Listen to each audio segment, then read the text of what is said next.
Well, I don't know about you, but sometimes you just got to get out of the house. I just spent 5 hours editing some videos and I needed to get a break, and the sunshine was calling my name. We're kind of limited on what to do when it's in the fall like this. It's not the prime growing season, but I gotta clean off this deck.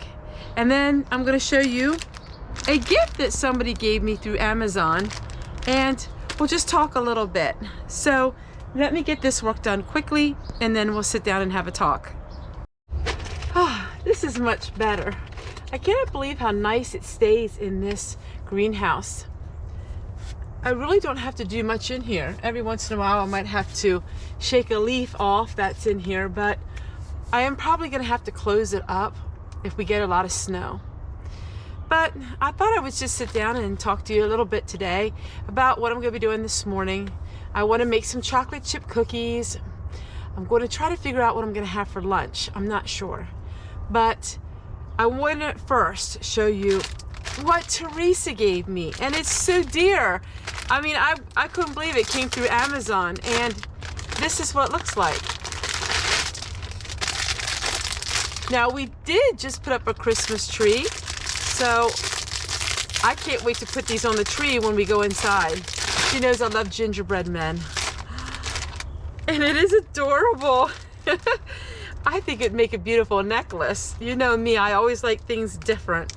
But it's different brown beads with the brown gingerbread men, which you know is my favorite colors, and I absolutely love them.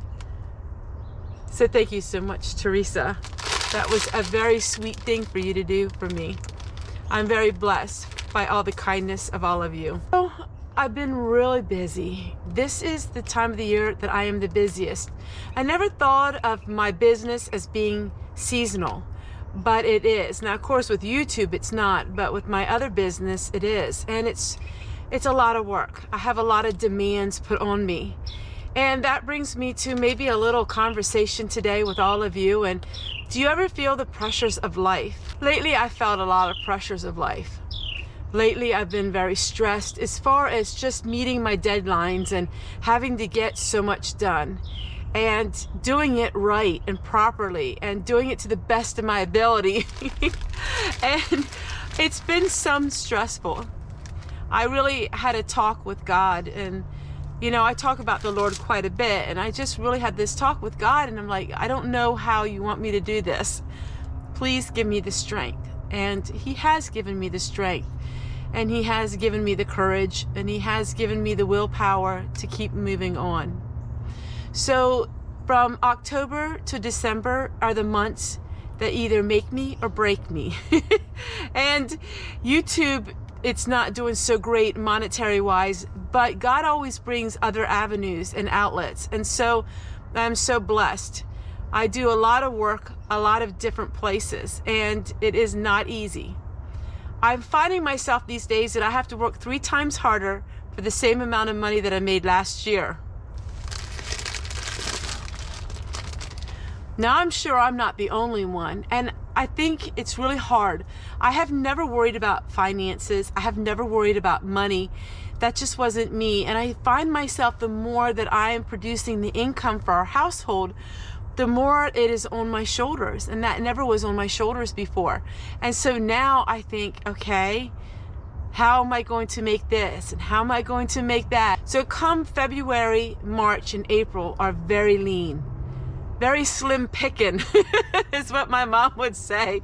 And so what I do now affects me for those months. So I don't get paid, I get paid month by month, but my months are 2 months back or 1 month back. And so I don't get paid right away for what I do in October, November, and December.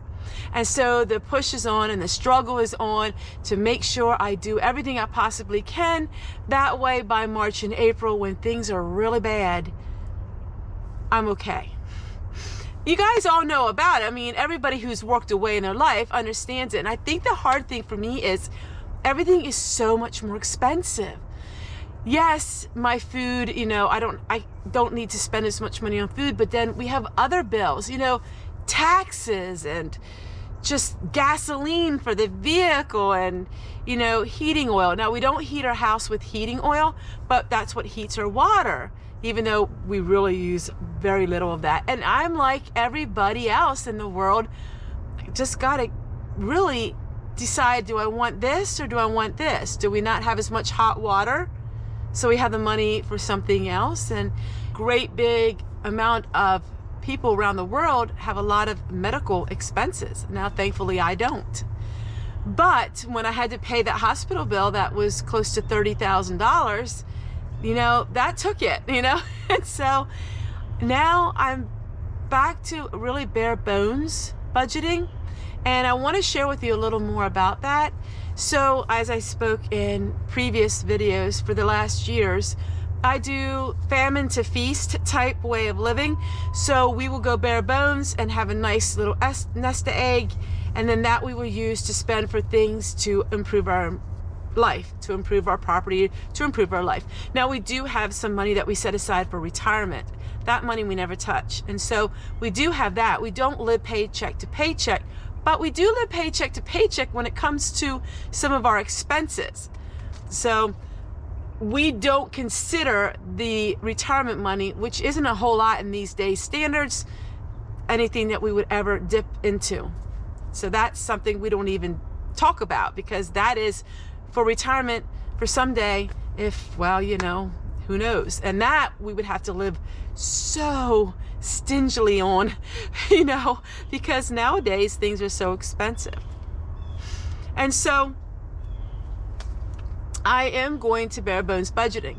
Now, you have seen video once in a while where I go to the discount grocery store. You actually seen a video where I went out to eat when we went to see my father's home for the first time. That was something really special. But that is not what we generally do. We do not go out to eat. We very rarely go out to eat. But every once in a while there's something special, and that we get to do that. But when you see my videos, me going out to eat, that video is probably a couple weeks old. And so while we do a couple things here and there, every day I'm home pretty much. We go away very little. Thrifty Thursday is once a week. That is basically when I get out. The church that we love to support is a local church, and that, of course, the pastor is my cousin. Well, he would be a cousin once removed. So he's relation to my parents, my father.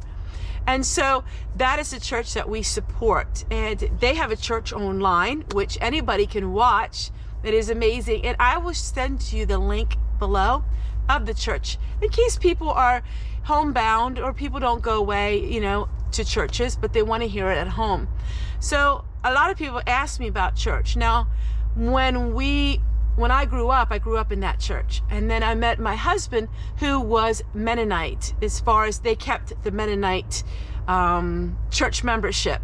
My parents left the Mennonites many years ago, but they kept the Mennonite church. And so we went to a Mennonite church then. And so we were members of the Mennonite church, and we stayed there till our children were teenagers. And we left because there really wasn't any youth group, and our children really wanted more of a mainstream church youth group. And so I'm sitting here and I'm thinking all the things I want to do outside, but then I have to continue working in the house. I have got to keep working on some videos. So this is where the money is at with me. So this is where, you know, I have to really just stay focused and get it all done. And so I am no different than all of you, and that I have to watch my pennies, and I have to figure out, you know, where the money is being allocated to, and this and that. And so I think that I've been really asking God to just help me to not feel the stress. So for me, when I have a really stressful, I feel it in my back. So I can be really good in the morning, get a lot of work done, and then when my stress level is high, I'll start getting really bad backache. Now, I never had that until I had my operation last year. I don't know if it's a pinched nerve or what it is, but then I did a lot of research, and they said, you know, that your back can hold stress. Some people get it in their shoulders, some people get the headaches, and mine is in my back. And I'm realizing that often it says when I did research that you aren't breathing correctly. And I probably do hold my breath quite a bit when I'm working, because when I'm editing, I'm just like so focused on my editing and making sure I try to do the best that I can. And with that saying that, I'm realizing in life that you can do the best that you can, but just no use you kill yourself over it. And I was doing that. And I was just trying to have it as professional as I possibly could, because I was always taught, you know, the harder you work, the more you give of yourself, the more you work in, the more you'll get out of it. And while that is true, it sometimes isn't true. And sometimes you just got to say, my good enough is enough. You know, my daddy always used to say, good, better, best. Never let it rest, Tessie. When your good is better, then your better's best. I hear that in my ear all the time. Good, better, best, Tessie. Never let it rest. When your good is better, then your better's best. And I say, Daddy, please, no more. Because I try my best. And sometimes it seems like that's not good enough. But you know what? It is. It's time I lay it down. You know, lay down the burdens of your heart. You know your Father listens. Oh, show your Father where it hurts. You just gotta lay your burdens down. And lay it down. And don't worry about finances. And don't worry about the troubles of the world. And don't worry about, you know, all of these things. And don't worry about... It's hard not to worry in the world that we're living in now. It's really hard not to worry. And there's a song that when I was a young girl that I would sing, and I was always involved in school with music and programs, and this is a song that meant a lot to me through the years when I've had severe anxiety issues. Now I don't really have them as much anymore, but I still get panic attacks once in a while. And I work on it. It's a daily thing. It's something I have to work on. I cast all my cares upon you. I lay all of my burdens down at your feet. And anytime I don't know what to do, I will cast all my cares upon you. I cast all my cares upon you. I lay all of my burdens down at your feet. And anytime I don't know what to do, I will cast all my cares upon you. And we need to remember that God hears our prayers. He doesn't always answer them, but God hears our prayers. And we need to cast all of our troubles onto Him.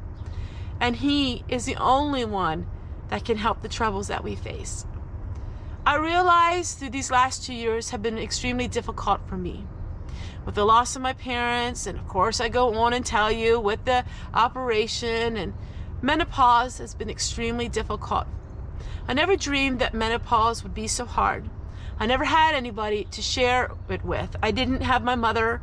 I didn't have my birth mother. I didn't have anyone who understood what I was going through. So I kind of grew up childless when it came to things like this, because my mother for many years never spoke a word. In fact, I think it was close to 10 years, and my mother has been gone now 2 years. All of these strange sensations were happening to me. The tears would flow really easy, the hot flashes, the mental fog, the headaches, the strange out-of-the-body feelings. All of these things were affecting me. Even my hair was changing. All these things. And it was really hard for me. And I've gone through it. I'm on this side of it. And it seems like every month it's a different symptom. You conquer the one symptom, the short of breath, and you conquer the hot flashes, and you conquer all of these things, and then all of a sudden you get another strange symptom, like tingling in your fingers, and just heart palpitations, and all of these things, and after a while they leave. And I realized in life there are people who care. They really do care. But nobody cares for you like our Lord does. In the end of another year, it's been a good year for me. It's been an extremely challenging year for me, but God has been there through it all. And so have many of you. And people always say, you don't have to keep saying thank you, Tessie, but I do. I do have to keep saying thank you. Because in life, it's important to say thank you. It's important to share with all of you my heart and my gratitude and my thankfulness. I'll never forget what you've all have done for me. Never. Goodbye, everyone.